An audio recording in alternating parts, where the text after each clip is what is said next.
Hello and welcome to my patch notes rundown for the 13th of March. This week's update introduces the surprising removal of the Wilderness threat system that only came out a couple of months ago, along with some fine tunings to Wilderness content to accommodate this change. JX also made a big announcement on some balancing changes which we'll touch on at the end. Without further ado, let's get right into it. The threat system has been removed from the Wilderness. I am pleasantly surprised by this change. I was not expecting them to go back on this update, but I'm really happy they did. I think in theory the threat system wasn't a bad idea, but in reality it became quickly apparent that it was not fun to deal with. It didn't feel like a threat, and it was mostly inconvenient and annoying. They even posted a very well justified developer's note on this change that is perfectly spot on. Just to add to this, I would also want the level 20 and 30 Wilderness teleport restrictions to be removed when you have PvP off. Cursed Wisps have been removed. Any cursed energies players may have will automatically be converted on June 5th. The assumption is that you won't receive any XP when they're converted on this date, and they'll also probably be converted to the highest level energy that you can make with your divination level. So it's worth converting them manually before the change if you care about the specific energy type or experience. Players are no longer rewarded for completing multiple Wilderness flash events by hopping worlds during a single event. They've rolled out a major overhaul to the drops and drop rates of various items. We do not know the exact adjustments, however it was mentioned that they reduced the quantity of salvages, reduced the drop chance of Dragon Rider boots and gloves, and significantly increase the drop rate of dark cores.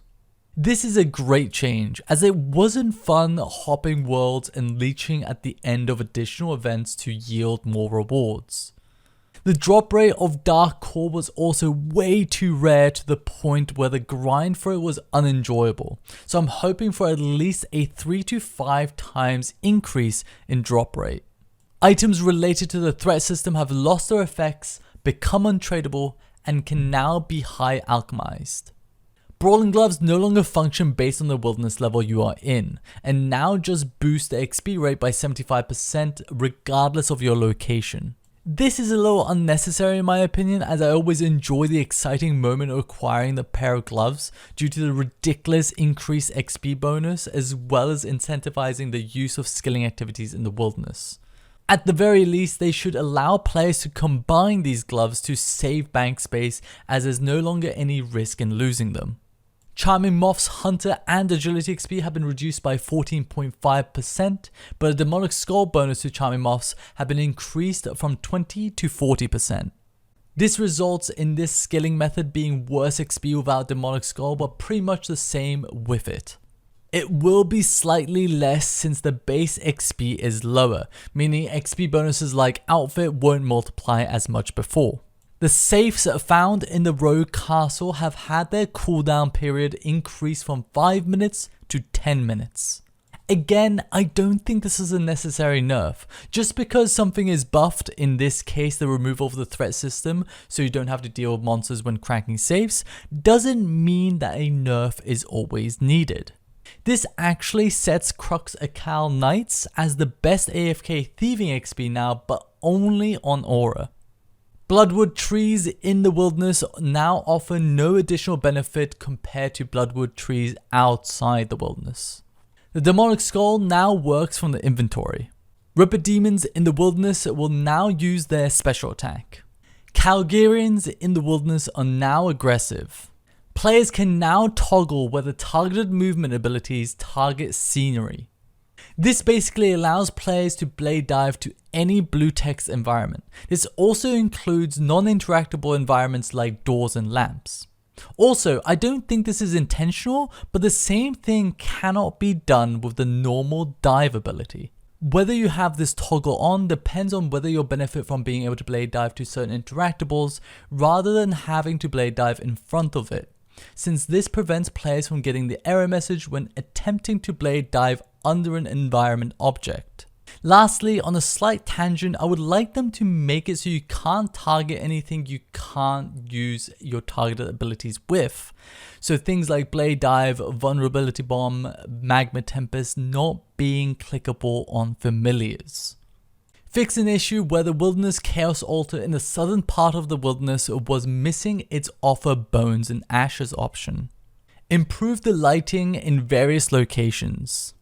These locations include Rogue's Castle Safecracking Room, Ripper Demon Cave, and the Sophodum Slayer Dungeon. Love seeing these lighting reworks as it gives a better sense of ambiance and clearer visuals. Upcoming balance changes for Animate Dead and Fractured Staff of Armadyl. Along with Monday's update was included the post about balancing changes coming next month for both Animate Dead and Fractured Staff of Armadyl, the two absolute titans of Magic's power.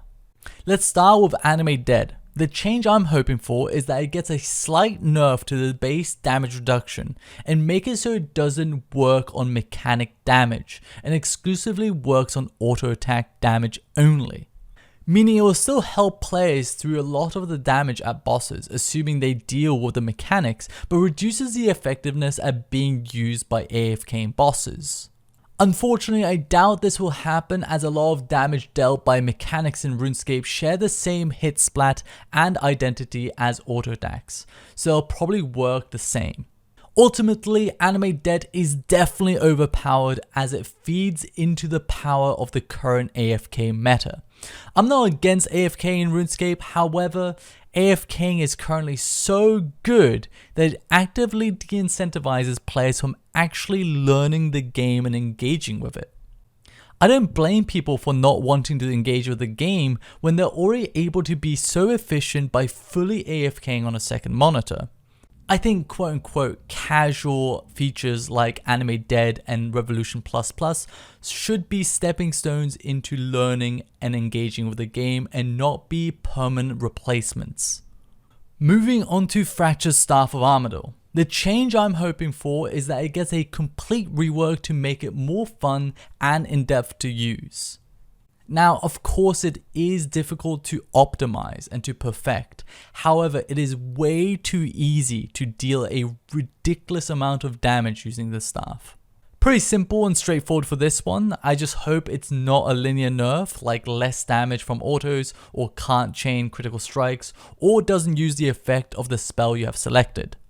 And that's it for this week's patch notes. Don't forget to tune into the stream on Thursday where they'll announce the details of the balancing changes and I'll be covering it in full. Anyways, that's it from me. Thank you for watching and take care.